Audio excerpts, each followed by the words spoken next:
เอาละครับก็กราบสวัสดีคุณผู้ชมทุกท่านด้วยนะครับก็ยินดีต้อนรับเข้าสู่เกมใหม่นะครับของค่าย PG นี่คือเกมลิงอะไรสักอย่างนี่แหละนะครับผมซึ่งสัญลักษณ์นั้นแพงสุดก็จะเป็นรูปมงกุฎนะครับผมแล้วก็พิเศษกว่านั้นก็คือลิงที่อยู่ตรงกลางนั้นถ้าคอมโบถึง2คอมโบขึ้นไปก็จะกลายเป็นตัวคูณนั่นเองนะครับแล้วก็ตัวคูณนั้นก็จะเพิ่มขึ้นทีละคูณ2นะครับผมจากคูณ2ไปเป็นคูณ4คูณ4ไปเป็นคูณ6คูณ6คูณ8คูณ10ไปเรื่อยๆนะครับผมวันนี้ผมจะมารีวิวให้ดูนะครับว่าหน้าตาเกมนี้มันจะเป็นยังไงนะครับผมซึ่งผมก็เอาทุนมานิดหน่อยนะครับผมประมาณ400-500นะครับผมไม่ได้กะจะมาเอาอะไรมากมายครับผมพอได้แบบให้ผู้ชมได้ดูกันนะครับว่าหน้าตาของเกมนี้เป็นยังไงนะครับผมมาดูกันเลยครับ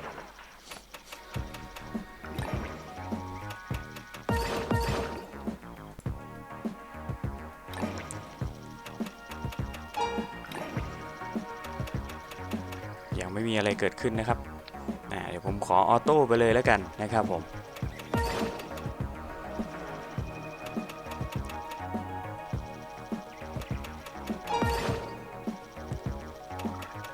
ยังนิ่ง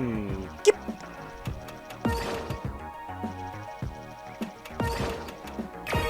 เอไปครับเจไหลไหมไม่ไหลนะครับผมเนี่ยครับมันต้องให้มันได้3ตัวก่อนนะครับผมแล้วก็มันถึงแล้วก็เข้าคอมโบ2คอมโบนะครับผมพอคอมโบปุ๊บ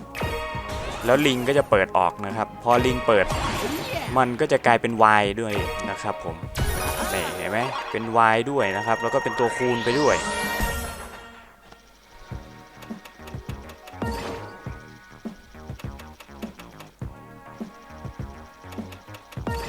นิ่งกิ๊บเลยนิ่งกิ๊บเลยก็เกมนี้เป็นเกมใหม่นะครับผมเป็นเกมใหม่ของค่าย PG เพิ่งจะเข้ามาเลยผมก็เลยมาลองเล่นดูสิมีทุนอยู่กระจิตนึงนี่เพราะว่าผมก็เพิ่งไปถอนมานะครับเมื่อคืนนี้แล้วก็เหลือทิ้งไว้นิดๆหน่อยๆนะครับแล้วก็เอามาลองรีวิวเกมนี้ให้ดูนะครับไหลไปครับผมเคไหลต่อครับแบบนี้บวกกับเข้าไปครับเห็นไหมครับตัวคูณเพิ่มทีละ2นะครับผมไปกันต่อครับแล้วก็คือลิงตรงกลางก็ไปลิงตรงกลางนั้นก็กลายเป็น Y ไปด้วยนี่มันดีตรงนี้แหละครับผมเกมนี้แล้วก็เป็นตัวคูณนะครับ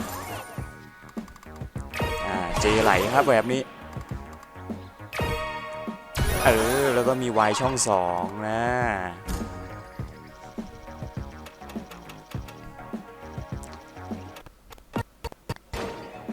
ไปครับนิ่งเลยนิ่งมากนิ่งมากๆ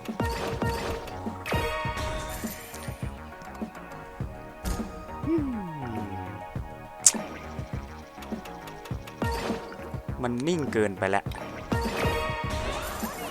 อีกเห็นมันไม่ค่อยไหลเลยอาจจะเป็นเกมใหม่คนมันเล่นเยอะน่าจะใช่ครับคนน่าจะเล่นเยอะครับ พอคนเล่นเยอะแล้วเกมก็ไม่ค่อยไหลเท่าไหร่นะแย่งกันชิงโบนัสนะครับเอาเข้าฟรีสปินสิครับแบบนี้4ตัวไหลต่อไหมไปครับมาเพิ่มอีกสักตัวไหมได้มา4ตัวนะครับผมตัวที่5ไม่โผล่มานะครับก็เข้าสู่ฟรีสปินเรียบร้อยนะครับผมก็10หมุนนะครับผมเรามาดูกันเลยนะครับกับฟรีสปินนี้มันจะดีหรือเปล่านะจะได้หรือจะยังไงเรามาดูกันดีกว่าไหลไปครับโอ้ยคนละช่อง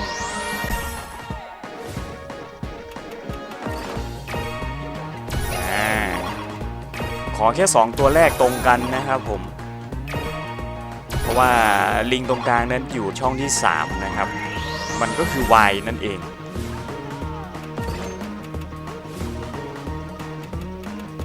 พิซซ่าไปครับยังไงต่อโอ้โห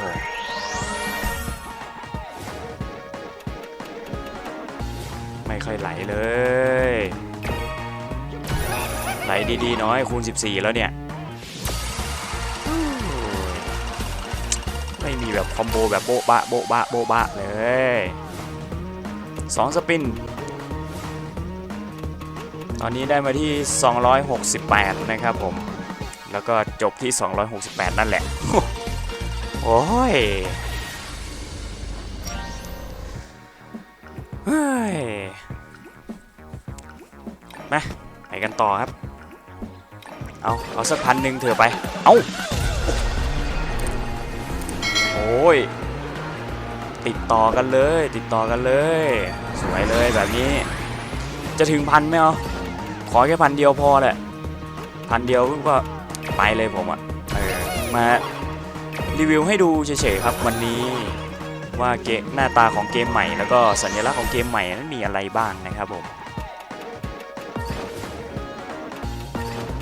อีก97 บาทโอ้โหนิ่งกิฟเลยจบฟรีสปินนี้ผมก็น่าจะพอแล้วหรอมั้งเอาว่ะอีกนิดเดียวไปโอเคโอ้เอายังได้อยู่โอเคครับผมก็เป็นยังไงกันบ้างครับสำหรับเกมใหม่ของค่าย PG นะครับผมเป็นเกมที่ตอนนี้เพิ่งเข้ามาใหม่ๆเลยนะครับผมสดๆร้อนๆเลยแล้วผมก็มารีวิวให้ดูนะครับว่าหน้าตาของเกมนี้เป็นยังไงนะครับผมแล้วก็ก่อนจะจากกันไปนั้นผมก็ขอ